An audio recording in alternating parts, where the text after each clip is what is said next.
قرآن سے آپ کو وظیفہ بتاتا ہوں کہ جس سے آپ کی شادی بھی ہو جائے اور آپ کے کاروبار میں بھی اضافہ ہو جائے.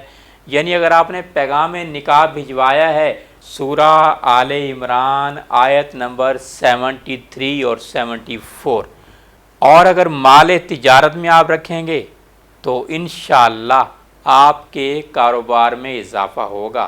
اور ساتھ ہی صدقہ کیجئے، یعنی گوشت گھر میں پکائیے اور بیواؤں، غریبوں اور ضرورت مند لوگوں میں، غربا میں تقسیم کیجئے اپنی حیثیت کے مطابق.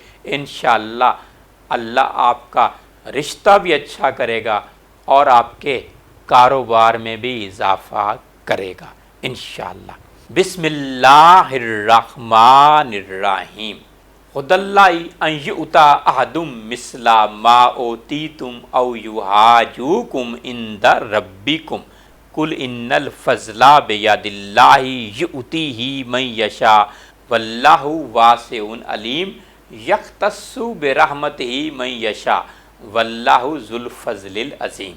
3 مرتبہ پڑھیے اور صدقہ پر دم کیجیے اور غربا میں تقسیم کریں. He who has proposed marriage to someone, then recite this verse on a piece of paper and tie it to his arm.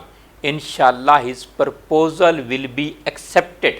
A businessman may also tie it to his forearm to succeed in business, according to the status. Recite this verse according to the status. Recitation on the meat and distribute it after cooking among the widows, orphan and needy people.